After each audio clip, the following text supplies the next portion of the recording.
네, 안녕하세요. 어제 미국 연준이 갑작스럽게 이제 0.5% 금리를 인하할 때 제가 이제 트위터로 빨리 그 내용을 올리면서 제 의견을 좀 남겨놨었거든요. 그래서 뭐 저는 뭐 이렇게 상당히 불안하다고 얘기를 했고, 그 다음에 여기 보시면은 자, 미증시가 바로 반응을 하는데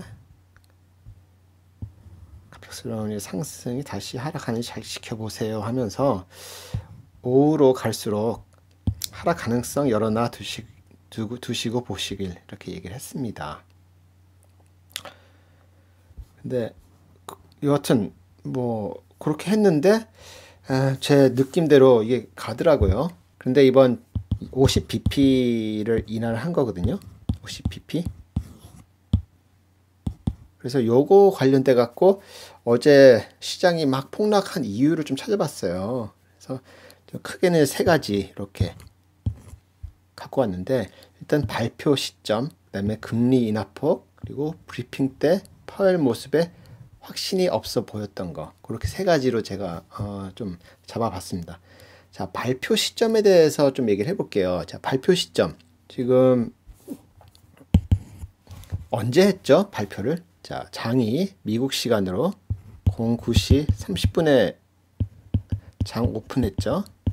장 오픈하고 10시쯤에 했어요, 이게. 그때 나와서 50bp. 50bp는 0.50입니다. 프로 인하. 그래서 이게 증시에는 서프라이즈로 나왔어요. 서프라이즈. 아무도 예상 못하고 있었던 거예요. 그러니까 연준이 금리를 좀 하락을 뭐 인하를 시키겠지, 이런 생각들은 대부분 다 얘기를 하고 있었고 다 예상을 하고 있었어요. 뭐 심지어 어떤 전문가는 여기 0.5%도 가능하다, 이런 얘기가 계속 나왔었고 이게 나왔습니다. 그래서 나왔는데 나오니까 이제 증시가 급반등 확 하다가 다시 쭉 흘러내려왔죠. 그런데 여기 발표 시점에 보면은 보통 장중에 이렇게 발표 잘 안 하거든요. 보통 어떤 걸 이제 금융 정책 이런 거 막 발표할 때 언제 하냐면은 이제 주말 보내고 이제 월요일 날 하는 경우가 많아요. 오전에. 또는 중간에 해야겠다 하면은 보통 수요일 날 오전에 해요, 발표를. 그런데 이거는 지금 어떻게 돼요? 화요일인데도 장중. 그러니까 놀란 거예요. 이게 시장이 매우 놀란 거예요. 그게. 그 다음에 두 번째는 금리의 인하폭 0.50%. 금융시장에 굉장히 좋은 거예요. 이거는 유동성을 올려주는 거니까. 그런데 왜 갑작스럽게 화요일 날 장중에 갑자기 나와서 인하폭을 크게 하면서 발표를 했을까? 여기에 또 사람들이 의문을 갖는 거예요. 이 연준이 우리가 모르는 뭐를 알고 있어서 이렇게 갑작스럽게 이 크게 인하를 시켰을까? 그러한 의문점이 생기고 약간 공포감이 이제 가속이 붙은 거예요. 여러분도 그렇게 생각하지 않겠어요? 잘 하고 있는데 갑자기 장중에 발표를 하는 거예요, 그것도. 아니, 이거를 장후에 발표해도 되는 거고, 아니면 뭐 17일, 18일 때 3월 17, 18 그때 또 연준들 모여서 또 얘기를 하거든요. 그때 이후에 발표해도 되는데 갑작스럽게 발표했단 말이에요. 그러니까 이거 낌새가 이상하다, 그런 거예요. 그다음에 세 번째는 브리핑하는 걸 전 봤거든요. 어제 새벽에 봤는데 약간 조금 발표가 좀 확신이 없어 보이더라고요. 파웰이 브리핑을 하면서 질문도 받았어요. 질문을 받았는데 왜 이거를 인하를 했어야 하느냐, 이런 질문을 받았어요. 그랬을 때 파웰이 바로 대답을 제대로 못하고 그냥 얼렁뚱땅 뭐 대충 뭐 우리가 대부분 아는 뭐 시장에 뭐 어느 정도 유동성을 미리 우리가 공급해야 하는 것 같다, 뭐 이래서 우리는 뭐 데이터에 의거해서 이런 게 필요하다 싶어서 했다, 이렇게 막 뭐 대답을 하고, 그다음에 또 어떤 기자는 왜 50bp냐 이걸 물어봤어요. 그랬더니 파웰이 어떤 행동을 취했냐면은 그걸 대답하기 위해서 자기가 갖고 나온 노트를 다시 들여다보는 그런 모습을 보였어요. 자, 이게 정확히 뭐 때문에 인하시키고 뭐 때문에 이게 이 지금 갑작스럽게 뭐 이렇게 인하시켰고 장중에 이런 걸 바로바로 대답할 수 있어야 하는 건데 노트를 참고해야 하는 모습을 보인 거예요. 그러니까 자기도 지금 좀 복잡한 거예요, 지금. 정확하게 왜 이걸 인하를 했는지 확신이 없어 보이는 거예요. 제가 봤을 때도 그렇더라고요. 그 다음에 여기 클리블랜드 로레타 마스터라는 연준 멤버가 있거든요. 이 멤버는 이제 투표권이 있습니다. 그러니까 금리를 인상시킬 건지 동결시킬 건지 또는 인하시킬 건지. 그런데 이분이 지난주까지만 해도 금리 현 수준 유지가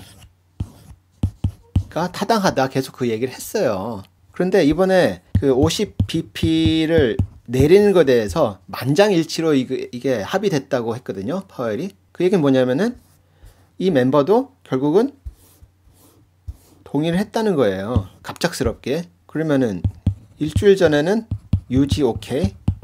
그 다음에 지금 시점에서는 뭐 인하 오케이. 이렇게 변했단 말이에요. 그런데 이분이 작년 금리를 3번 내렸잖아요. 연준이. 그 연준 3번 인하를 시킬 때 반대를 했던 멤버예요. 그러니까 매파죠, 매파. 근데 이런 멤버가 지금 이 인하에 대해서 오케이 했다는 거는 굉장히 이거는 조금 좀 안 좋게 좀 보는 거예요, 시장을. 자, 페드는요, 각 주마다 이렇게 대표들이 있거든요. 그러면 각 대표들은 그 지역에 그 대표되는 기업들하고 또 이렇게 막 서로 연락을 해요. 그래서 연락을 하면서 야, 니네들 무슨 혹시 문제가 있느냐? 우리가 뭐 해줘야 할 게 뭐가 있느냐? 뭐 우리 연준에 무슨 도움이 필요하냐? 이런 걸 물어봐요. 그러면은 여기서 나오는 내용들을 다 피드백을 받고 이걸 전체적인 회의에서 이야기를 하겠죠. 그러면 분명히 이 연준이 이 시점에 그러니까 지난주에 계속 이런 거 피드백을 받았을 거예요. 이 코로나 바이러스 관련돼 갖고 지금 니네들 어떠니 하면서 그랬더니 그 나온 피드백 갖고 보니까 아 생각보다 심각하네 라는 생각으로 지금 금리 인하에 대해서 만장일치로 어그리를 했다고 저는 보고 있어요. 그러니까 이렇게 연준이 갑작스럽게 나온다는 거는 신호를 보내는 거예요. 이거는 이거 좀 상황이 안 좋아 보인다. 그러니까 경제에 굉장히 먹구름이 지금 몰려오는 것 같다. 이런 신호를 보내는 것 같아요. 이 페드는요 보통 이런 걸 고려해요. demand side effects, 수요, 수요에 문제가 없는지. 그 다음에 supply chain disruption, supply chain에 어떤 보틀넥이 또 있는 건지. 세 번째는 social distancing. 자, 이게 뭡니까? 과연 이 코로나 때문에 사람들이 쇼핑을 안 하고 영화관을 안 가고 밖에서 외식도 안 하고 그런 거에 대한 수요가 떨어지지 않을까? 또는 기업들의 서플라이 체인에 문제가 생기지 않을까? 또는 소셜 디스텐싱. 자, 코로나 때문에 우리 어떻습니까? 서로 조금 멀리 이렇게 앉고 그러잖아요. 가까이 안 가려고 하고. 이런 것 때문에 진짜 그 대중들이 몰리는 뭐 쇼핑몰이나 백화점이나 레스토랑이나 야구장이나 축구장이나 이런 데 다 안 가는 게 아닌가. 코로나 때문에. 그래서 이런 부분이 지금 연준이 지금 걱정을 하는 것 같은 느낌이 듭니다. 자, 저는요, 요걸 보면서 시장에서는 이런 우려를 하는 것 같아요. 첫째는 트럼프의 재선에 레드 얼러트,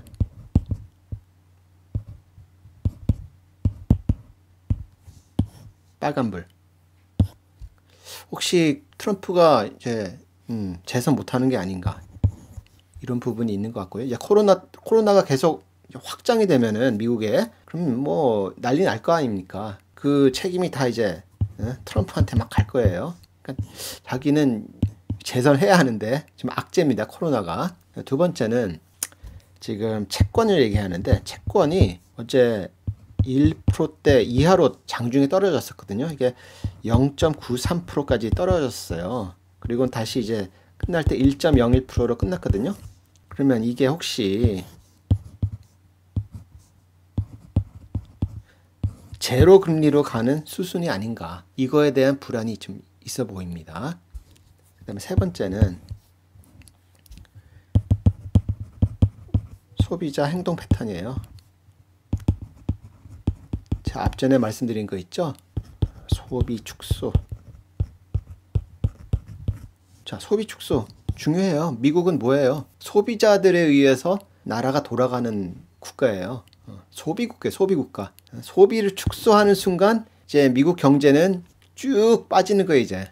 자, 그런데 이 코로나 때문에 어떻게 사람들이 쇼핑이든 외식이든 안 하기 시작하면은 어떻게 되겠어요? 그러면은 소기업들 매출이 떨어지겠죠. 매출 떨어지면 어떻게 돼요? 레이오프. 지금 그 일하는 사람들 다 자를 거 아닙니까? 그러면은 어떻게 돼요? 실업률이 올라가고, 그러면 또 어떻게 해요? 사람들은 소비를 또 축소하고, 그래서 이게 악순환이 시작이 되는 거예요. 잘못하면은. 그래서 저는 이 세 가지를 좀 보고 미국 증시가 그렇게 반응한 게 아닌가, 저는 그렇게 좀 보고 있어요. 물론 여기에는 어제 그 미국 폭락장에는 0.50 갑자기 내린 게 있고, 그럼 코로나 공포가 있고, 그 다음에 이제 샌더스에 대한 악재가 좀 있었다고 저는 보고 있어요. 근데 가장 큰 거는 1, 2, 이건 3이에요 지금. 근데 이게 거의 뭐 끝나가는 것 같아요. 지금 바이든이 메이저라고 하죠. 메이저. 바이든이 많은 주를 이긴 걸로 지금 나오고 있는 것 같아요. 그래서 지금 미국 선물은 지금까지는 거의 한 1.5에서 2% 상승을 보이고 있습니다. 자, 이런 것 때문에 우리 증시도 함께 오늘 상승 모드를 계속 타지 않았나, 전 그렇게 생각을 하고 있거든요. 이제 국내 증시는 제가 크게 이제 관심을 안 갖고 있기 때문에 그냥 전체적인 그림만 보고 있는 거예요. 이게 있고, 그 다음에 이 채권 얘기를 좀 더 할게요. 채권 얘기를 왜 해야 하냐면은, 일단 1%를 깨고 내려갔어요. 이거는 이게 10년물이군요. 10년물 채권. 자, 채권 이율 10년짜리 하고, 그 다음에 S&P 500 배당률을 보자고요. 지금 이 차이가 현재 지금 한 110bp 나거든요. 이게 1.1 정도 차이가 나요. 차이가. 그럼 이건 엄청난 넓은 스프레드예요. 스프레드. 이 110bp는. 그래서 이런 경우가 언제 있었냐면은 2008년하고 2012년하고 2016년에 있었어요. 그러면 이런 생각을 하겠죠. 야, 10년물 채권에 돈을 넣어서 이자를 받기보다는 차라리 그냥 S&P에 있는 종목을 사서 배당을 받는 게 낫지. 왜냐하면 1.1%나 차이가 나니까. 그러면 이런 생각을 할 수 있다는 거예요. 지금 이렇게 내려왔다는 거, 그 다음에 현재도 이렇게 110bp 정도 차이가 난다는 거. 요때도 대략 100bp 전후로 차이가 났었어요. 이때가. 그러면 이게 너무 단시간 내에 너무 많은 금리가 떨어진 게 아닌가 이런 생각을 할 수 있어요. 그러면은 그럼 주식을 사야 하는 건가? 자, 이런 거는요 기술적으로 보는 거예요. 그러니까 다른 거 다 제쳐두고 요것만 딱 봤을 때 테크니컬하게 요게 이래서 요렇게 되는 게 아닌가. 1 플러스 1 equal 2 이렇게 되는 것처럼. 그래서 지금 하나의 그 참고사항으로 좀 알려드리는 거예요. 그래서 아마 내일은 증시가 지금 그 미국 선물에서 보이고 있는 상승 그대로 이게 반영이 된다면은 내일은 미국 증시가 이제 상승을 뭐 할 가능성이 커요. 그런데 지금 코로나 사태가 아직도 뭐 해결된 게 아니기 때문에 그 변동성이라는 게 굉장히 높을 거예요. 뭐 이렇게 가다가도 이렇게 다시 빠질 수도 있어요. 아니면 이렇게 갔다가도 이렇게 갔다가 이렇게 빠질 수 있고 하면 이렇게 갔다가 또 이렇게 올라갈 수도 있고. 그런데요 지금 데모크래트 레이스하고 그다음에 코로나 이렇게 이슈가 있잖아요. 어떤 게 더 큽니까? 당장은 이게 더 커요 지금. 이거는요 제가 봤을 때 앞으로 계속 바이든, 샌더스, 그 다음에 블룸버그, 이건 퀘스천마크예요. 계속 이렇게 갈 것 같아요. 이게 그 후보자가 정해지는 게 정확히 언제인지 모르겠어요. 그때까지는 이거는 계속 있을 이슈예요. 자, 코로나는 지금 당장 안 잡으면요 이게 계속 내년까지 영향을 줄 내용입니다. 그리고 이제 실적 발표할 거 아니에요. 2020년에 Q1, Q2 해서 쭉 나갈 건데, 자, Q1은요, 제가 봤을 때 그냥 OK로 나올 것 같아요. Q2가 이게 시한폭탄이에요, 얘가. Q2가. Q1은요, 왜 OK냐? 자, 기업들은요, 재고를 쌓아놓거든요. 보통 4주에서 6주어치를 재고를 갖고 가요. 그렇기 때문에 Q1까지는 괜찮을 것 같은데, 자, Q2에는 여기서 생산된 게 어느 정도 여기서 남은 게 여기서 생산되고 나머지 요만큼은 이게 부품이 없으면은 문제가 생길 수 있어요. 중국이 지금 뭐 생산 재개를 뭐 했다고 하는데 앞전 영상에서도 계속 얘기했지만은 그 가동률이 모르는 거예요 지금.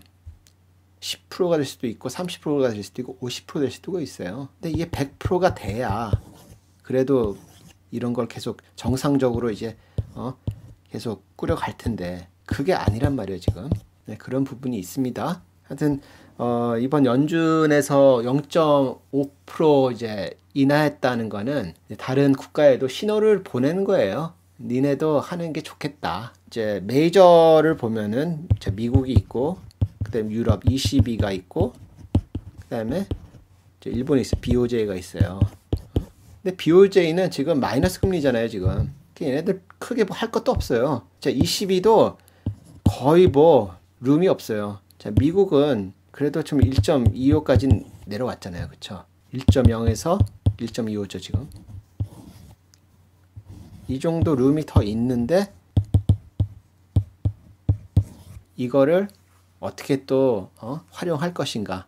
고민이 많을 거예요. 왜냐면은, 코로나 바이러스가 실제로 미국 경제에 어떻게 영향을 줄지 시뮬레이션 자체를 못하고 있을 거예요. 왜? Why?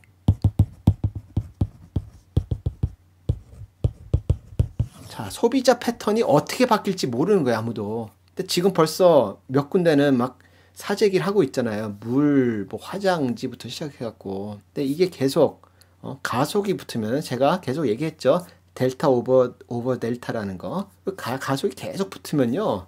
잘못하면 리세션 들어갈 수 있다고 봐요. 그리고 리세션은요. 자, 영어로 쓸게요.